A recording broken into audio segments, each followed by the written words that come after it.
ಈಗ ನಾನು ಹೇಳಿದ್ರೆ ಸರ್ಕಾರ ಬೆಂಬಲ ಕೊಡ್ತು ಅಂತ ಹೇಳಿ ಆಗ್ತದೆ. ಆದರೆ ಯಾವುದೇ ಭಾಷೆ ಆಧಾರದ ಮೇಲೆ ಯಾರನ್ನೇ ದ್ವೇಷ ಮಾಡ್ತಕ್ಕಂಥದ್ದು ಸರಿಯಾದಂಥದ್ದಲ್ಲ.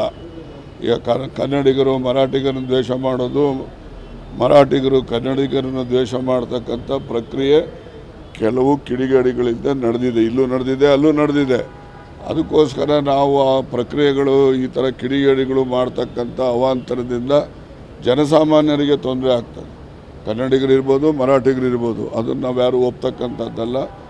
ಆ ವಿಚಾರದಲ್ಲಿ ನಾವು ನಮ್ಮ ಸರ್ಕಾರ ಈಗಾಗಲೇ ಅವರು ಮಹಾರಾಷ್ಟ್ರ ಸರ್ಕಾರದ ಹಿರಿಯ ಅಧಿಕಾರಿಗಳ ಜೊತೆಯಲ್ಲಿ ನಮ್ಮ ಮುಖ್ಯ ಕಾರ್ಯದರ್ಶಿಗಳು ಕೂಡ ನನ್ನ ಸಮಕ್ಷಮದಲ್ಲಿ ಅವರು ಕೂಡ ಮಾತಾಡಿದ್ದಾರೆ. ಮುಖ್ಯಮಂತ್ರಿಗಳು ಕೂಡ ಅಲ್ಲಿನ ಮುಖ್ಯಮಂತ್ರಿಗಳ ಜೊತೆ ಮಾತಾಡಿದ್ದಾರೆ. ಆದಷ್ಟು ಜಾಗ್ರತೆ ಅದು ಬಗೆಹರಿಯುತ್ತೆ. ಈಗೆಲ್ಲ ಕಡಿಮೆ ಆಗ್ತದೆ, ಕಡಿಮೆ ಅಲ್ಲ ಈಗ ಕಡಿಮೆ ಆಗಿದೆ. ಅದು ಇನ್ನೂ ಏನೈತಿ ಅದು ಸಹಿತ ನಿಂತು ಹೋಗ್ತದೆ. ಮತ್ತು ಕನ್ನಡಿಗರು ಮರಾಠಿಗರು ಆ ಒಂದು ಭ್ರಾತೃತ್ವ ಭಾವನೆಯಿಂದ ಏನದಾರ ಇರ್ತಾರೆ. ಈಗ ನಾನು ಹೇಳಿದ್ರೆ ಸರ್ಕಾರ ಬೆಂಬಲ ಕೊಡ್ತು ಅಂತ ಹೇಳಿ ಆಗ್ತದೆ. ಆದರೆ ಯಾವುದೇ ಭಾಷೆ ಆಧಾರದ ಮೇಲೆ ಯಾರನ್ನೇ ದ್ವೇಷ ಮಾಡ್ತಕ್ಕಂಥದ್ದು ಸರಿಯಾದಂಥದ್ದಲ್ಲ. ಈಗ ಕನ್ನಡಿಗರು ಮರಾಠಿಗರನ್ನು ದ್ವೇಷ ಮಾಡೋದು, ಮರಾಠಿಗರು ಕನ್ನಡಿಗರನ್ನು ದ್ವೇಷ ಮಾಡ್ತಕ್ಕಂಥ ಪ್ರಕ್ರಿಯೆ ಕೆಲವು ಕಿಡಿಗೇಡಿಗಳಿಂದ ನಡೆದಿದೆ. ಇಲ್ಲೂ ನಡೆದಿದೆ, ಅಲ್ಲೂ ನಡೆದಿದೆ.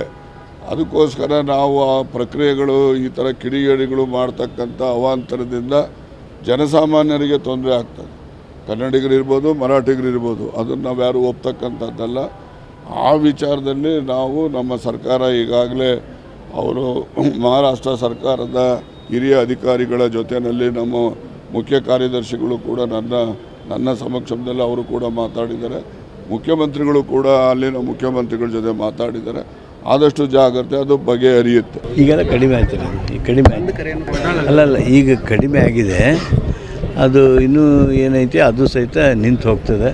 ಮತ್ತು ಕನ್ನಡಿಗರು ಮರಾಠಿಗರು ಆ ಒಂದು ಭ್ರಾತೃತ್ವ ಭಾವನೆಯಿಂದ ಏನದಾರ ಇರ್ತಾರೆ.